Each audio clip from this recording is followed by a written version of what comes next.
peanut casserole here, and I got a special guest. It's Pete Flowers, Petals. I'm sorry, I'm bad with it, but what's Petals, Gina. Petals. Pete Petals. It's sometimes it's the most obvious thing in the world, but you make it more complicated. I just really admire your work. You kind of are on a different level than most people who are dealing with flowers, you know? Get out of here. Get out of here with that. You're making me feel self-conscious and stuff. Yeah, Gina. well, you know, I appreciate your efforts, and I appreciate you and your time. And so I just wanted to, you know, as you know, I want to be the world's best influencer, and potentially the president one day. And I feel like, you know, you can't just say you want to do it. You got to meet the people. And, you know, with the pandemic, it's making things tricky. You know, like I'm trying to tell people. It's much harder to press the flesh with this pandemic going on. Exactly. I'm glad you're on this. You're on the same page with me. But, like, so, you know, like I'm a big proponent of the bowling ball diet. That's what I'm starting. But, like, I can't really get into details of that right now because I'm like scheming on a new way to make it known. But I want to, like, I used to be a driver, and you were one of the people that were in there, and we kind of like were talking philosophies, and I just really agree with your ideas. And can you tell me, because you have a revolutionary way of selling flowers to people, can you explain? Yeah. Say what? Can you explain your revolutionary ideas? Oh, yeah. So I like to go by a philosophy I like to call, you take the good, you take the bad. Facts of Life, which I got from the TV show The Facts of Life. I like to mix. Is it a new show? Flowers. Is it a new show? Because I don't see it on Netflix. No, it's a classic. It's what they call a classic. You might see it on your TV lands, and maybe late night on Sci-Fi when they run out of programming. Oh, I don't have those channels. I don't have those channels. No, but I'm dialed into you and your mission. So go ahead. Okay, well, I was just saying, if you watch that show, you get an idea, because the whole theme song is you take the good, you take the bad, the facts of life, and I was like, that's how flowers should be. You get them, because, you know, you really want to have that contrast, right? Yeah. You got your salt, but the salt's nothing if you don't have your pepper as well. You're like, oh, it's a little spicy, maybe I like this okay, spicy and sweet a little bit, that's what we want. So, you know, some people are getting a little, like, it's a mix, it's a bouquet, it's 5 good flowers, 5 dead ones. Yeah, for people who don't know, I got one of my favorite ones here. So you see that? The sunflower isn't as bright as the pink ones. But, I mean, there's still life to be had and to celebrate with it, you know? And even these purple ones, I don't know what these... Can you tell me what type of flowers these are, since you're the expert? Or can you not see? Oh, yeah, of course. Those are Stepford Mountain Blues. Oh, okay. Yeah. And so I like it because, you can't, can you see it? It's going in and out of your background, but I kind of get it. Yeah. Yeah. Well, I mean, the point is that, you know, sometimes, like, I appreciate seeing, like, the yin and the yang all together, but there's still vibrancy that you can still absorb and celebrate. And, so you got it from a TV show, that was your inspiration, but like, who taught you how to run a business? Who taught you how to manifest a business? Because most people, they get the idea and they're like, oh, you know, this was from a TV show, but like, I want the good and the bad and the salt and the pepper, but how do I make this a real thing? How do you do that? Sure.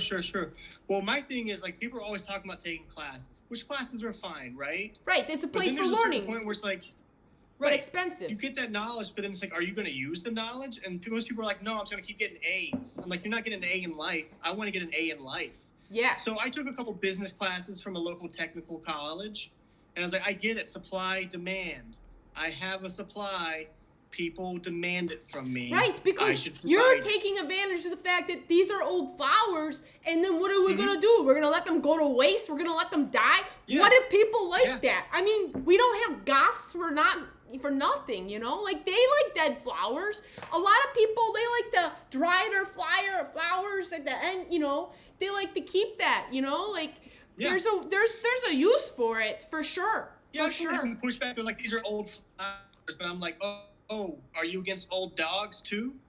Yeah. Would you push back if people were like, "Here's an old dog. Would you like an old dog?" You're not going to take that. Yeah. Old flowers. Because they're still not good seeing. flowers. Maybe they limp more. Maybe they don't have a full eye. You know, doesn't mean that they can't live. I'm sorry, this flower didn't lick you in the face the minute you picked it up. Yeah. And But have you ever it's still seen a those? vibrant beauty. I took my dog, Rugamaru, I took him to the dog park, and there was one of these dogs there that, like, had no back legs, and then, like, actually, it was interesting. It had a back, I'm getting confused.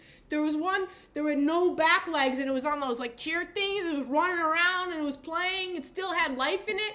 But there was one time I saw a dog, it had a missing front dog leg, and then a hind, and so it was, like, tipsy, But luckily, it was an opposite, so it was balanced. But it was still loved, wasn't it? I don't know, but it was still living, Yeah. I mean, take this flower here, for instance. This is the no back leg having of flowers. It has no long stem. Yeah. But I still sell it. It still means something. Because you could put it on a suit. You could put it on a suit. You could put it on a suit, like a lapel. Yeah. Yeah. Oh, I'm sorry I didn't call it a boutonniere. A boutonniere, yeah, I'm sorry, prom I called stuff. It the dog without back legs of flowers, but it's still a beautiful thing, and you can do multiple things. Now it fits with my glasses frame. Look at that, boom. Yes, and I hear you're environmental because you're anti-plastic flowers and plastic arbiters because you are against the plastic industry. But what are yours take about vases? Vases, I don't like the plastic vases though. I prefer a glass vase. Yes. Now, do you think you like it more bulbous? Burn sand to make it. Do you like it more bulbous or like a narrow? Like, what's your preferred bodice? I like a classic long stem vase. Even if the flowers themselves aren't long, I still like the long vase because it's like sort of like when you see an ice cap. You're like, oh, there's an ice cap. They're like, there's so much more underneath. So with the long vase, you're like, there could be longer stems and more flowers at the bottom of the vase, and I just can't see it yet. But the idea of what it's hiding alone is alluring to me. Okay, so as you know, I love Shark Tank, and I got a few Shark Tank type of mentalities. What's your ROI? Return on investment. My return on investment, yeah, of course. Well, since most of my flowers come from me just raiding other people's dumpsters outside their flower shops. Yeah. It's pretty cheap, so I make a pretty good, like, almost. So you're anti-union as well. Got it. Yeah. I don't have a shop. I just, squat in another person's apartment. And you deliver it yourself. You handpick everything. You deliver it yourself. You're very much in taking your own control of your own destiny. I have a mad respect for that, Totally. Have you heard about my new mystery boxes? No. What do you do in the mystery box? I just put a couple random plants inside of a box and I call it a mystery box. I sell it for $5. And then the person goes on YouTube and they're like, hey, what's in Pete's mystery box? Oh, it's half a rose and then the stem of what looks like a tulip. Look at that. That's nice. What's your favorite flower? And I also heard that what you're doing with these old flowers, you're actually finding new ways to regenerate them. I heard that. I heard that you're regenerating your own flowers. And are you also participating in the green movement with marijuana? Like, are you using your flowers part of that type of thing? Or is it completely, that is not the place I want to go? I mean, I tried to get people into smoking roses, to be honest with you. I'm like, let's smoke a little beauty into your life. Gotcha. That's not going so great. It's not. People aren't really falling to that. Because I think roses are like the trademark flower you get. So, like, yeah. I think that what you've been doing is getting the less popular flowers together, and you're putting those in bundles so people can be exposed to different types. Like today, I just came from a hike, and I saw, like, the super blooms. Like, I'm the pre-super bloom type of person, Mm-hmm. And so you are saying, I remember when you wrote, because I follow your blog, Pete's Petals all the way, and you were talking about how, like, there's a new, you're trying to, because you're revolutionary, you're like Paul Revere, but flowers is that you're going to go ahead and you're going to, like, Well, you go ahead and you tell us like how you're gonna make these new flowers, new categories, and the new mega super blooms, and you want to go join Elon Musk to the space so he's got new flowers in these biospheres. Yeah. I mean, going back to the weed thing real quick, I just want to say that I have taken on a new slogan, and I want to hear your thoughts on it real quick. Sure, I'd love to be Why part of your smoke a focus bowl? group. Pardon, Why I spoke. smoke a bowl when you could smoke a vase? Oh, yeah. I mean, Yeah. you're talking about more chlorophyll in there, right? The chlorophyll Yeah. fills your air up. I mean, I am not Yes. one totally for marijuana because it was such a not a thing. But also, I used to have a green thumb myself while I was up north for a while before it came down here with my ex, you know, and Sure. and all the kids, and I would be de-seeding all the stuff. So a lot of people, what would you say is one of the most misgivings about the flower industry? I think a lot of people think it's like a safe industry. They're like, oh, it's just plants. It's not wild animals. And I was like, no, plants are totally wild animals in their own way. Have you ever been stuck by several thorns? Like when I pick up a puppy, that puppy then didn't just like exude thorns from its body and then make me cut myself in the process. You know? Yeah. I mean, I know that you are anti-cacti. You say that is pretty bad. It's absorbed because it's taking up a lot of water and resources. It's the devil's plant, really and truly. Yeah.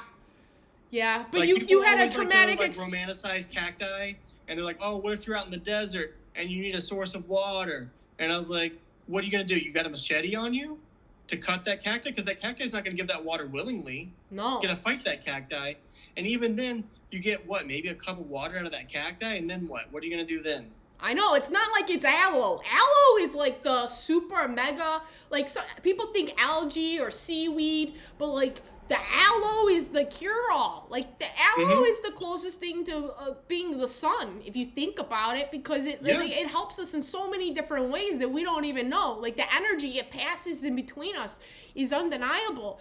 But I know that, you know, you were kind of downplaying the fact that you've overcome so much to be where you are, to be a leader in your industry, because, you know, a lot of people don't go to funeral homes and say, hey, you shouldn't have like an expensive bouquet. You should have a mix of half dead and half alive, because that's more representative of where we're at right now.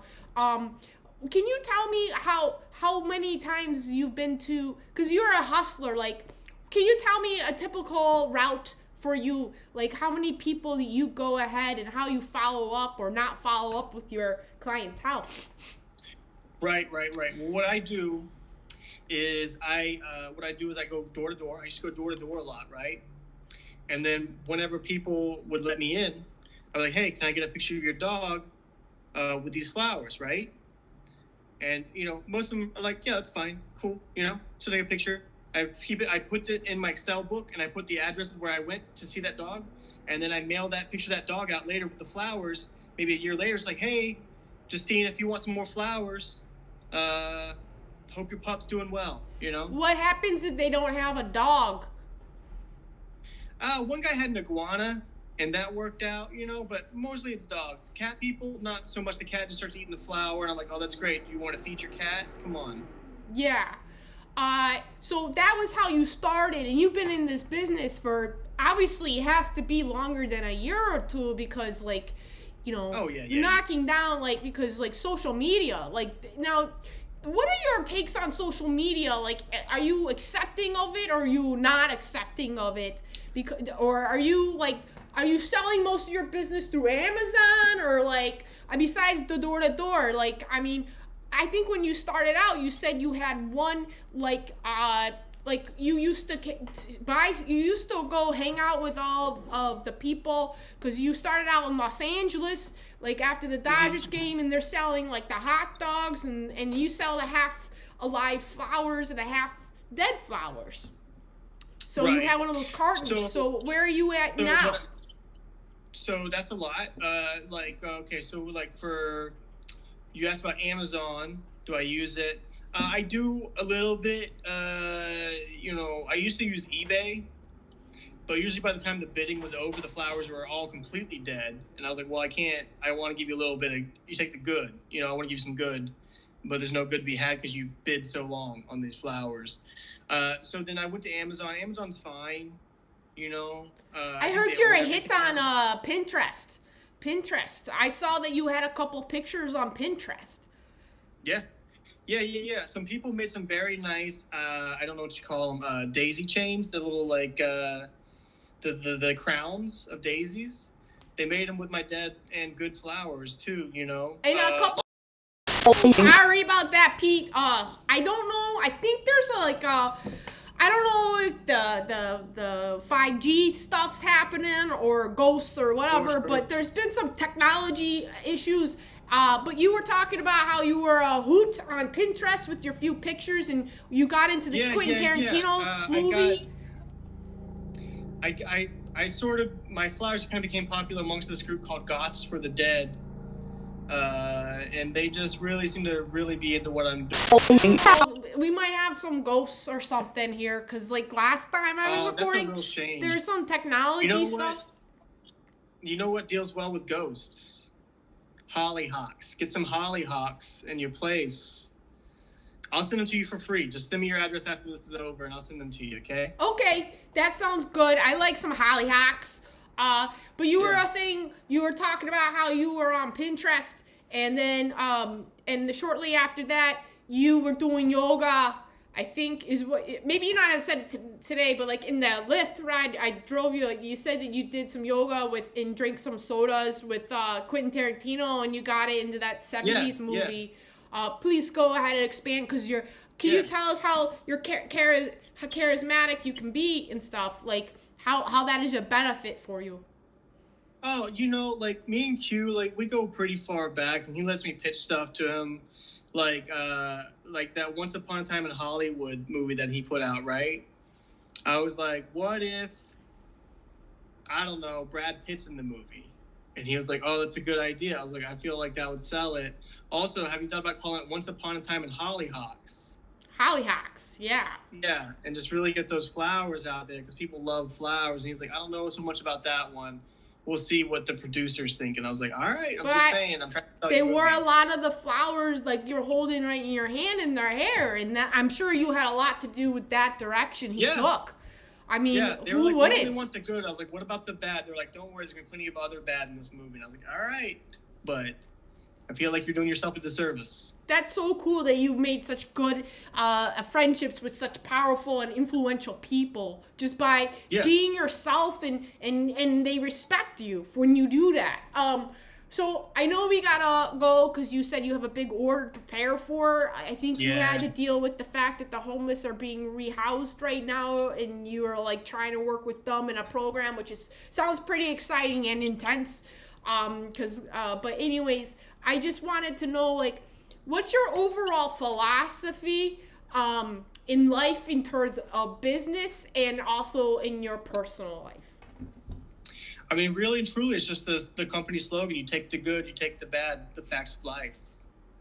I mean, that's really what you take it. You know, just accept it. You're like, all right, moving on. I agree. Like, sometimes the simplicity behind the simple, I mean, you are a man of the simpletons, for sure. Yeah. And I have a lot of respect for you and your business, and I thank you so much, Pete. And I hope we can repeat this conversation, maybe not verbatim, but totally. I appreciate your time and energy. So thank you so much. Thank you, Gina. This flower's for you. Thank you.